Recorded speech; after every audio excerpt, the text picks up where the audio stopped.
This is an optional video, so I repeat what I'm about to talk about. You do not need to know how to do this for grade 9, but it might prove to be useful when you're matching graphs to equations. So just remember that. So this is about looking at actually slope and y-intercept, which is not something that we're necessarily need to talk about in grade 9, but I'm going to show you anyways because it's kind of useful. So here we have an equation of a line, and you might have seen me write y is equal to mx plus b on the board. And this is just a general equation for a linear line. So if you look at here, like these questions over here, we have y equals 3x minus b. Well, here the 3 would be the m, and the negative 3 would be the b. Over here, the 3 would be the m, and the positive 3 would be the b. And here you'd have to rearrange it like we did in the last video to understand that negative 1 would be the m and b would be 3. But I'll talk a little bit more about that. This m, the number that comes before the x, or the coefficient, this stands for slope. And slope is rise over run. And I'll talk about that in a minute. And b is what's called your y-intercept. So if you keep that in mind, and you know that b is where the graph hits the y-axis, remember the y-axis is the axis that runs up and down. If we look at the first equation here, so I'll use a different color pen, y is equal to 3x plus 3. What this means is 3 is the slope, and 3 is the y-intercept. So just actually, you can just look at this. We don't have to do a table of values. You can actually look at the graphs and analyze this. Which graph crosses the y-axis at positive 3?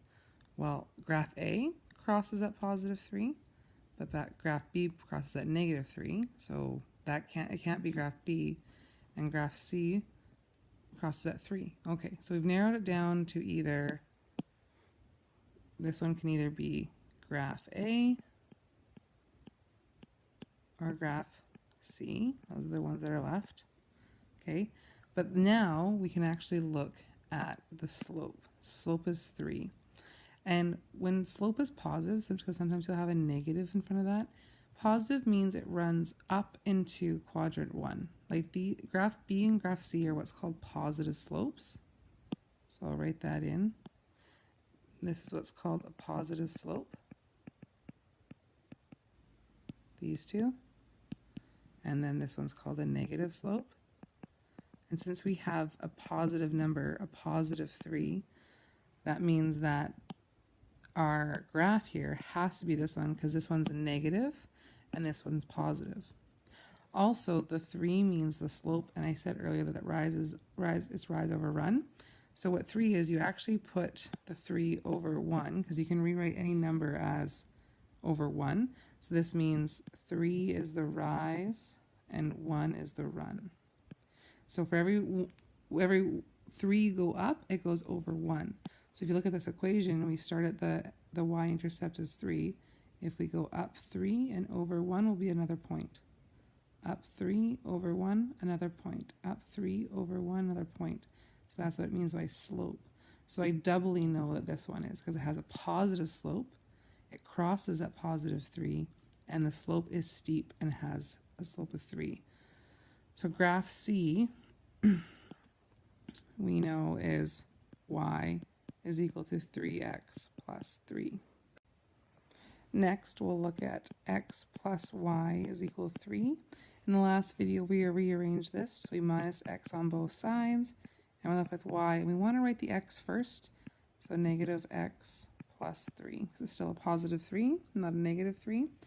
And so if we analyze this equation, we know that the y-intercept is positive 3, and our slope this time is that negative 1. So we know here that positive 3 is our y-intercept, and negative, and it's kind of invisible, negative 1 over 1 is our slope. And so when we look at our graphs, which one crosses at positive 3? Well, graph C is out, so we know it's between graph A and graph B. And positive 3 is clearly graph A, so it's the only option, but also works because it's a negative slope, which we've already talked about, and it's a negative 1 over 1 slope, so every time you go over 1, you go down 1, over 1, down 1, over 1, down 1, over 1, down 1. And that's how you do a negative 1 slope. So clearly, graph A is x plus y is equal to 3. And then again, I'll just delete that. And again, we know the last graph has to be graph B, but I just want to talk about it for a second. We know that this is our y-intercept, and this is our slope. So again, negative 3 means it crosses at negative 3. Yep, crosses at negative 3. And our slope is positive 3, and we always want to put it over like another number, so it's positive 3 over 1. And then when we look here, so we start at negative 3, and we go up 3 over 1. Up 3 over 1, up 3 over 1. So yeah, it matches for sure. No question about it. So this one's y is equal to 3x minus 3. And that's how you do it with slope in the y-intercept form. So you can do it with table values, or you can do it this way. You might find this way easier, and by all means, you can use this way.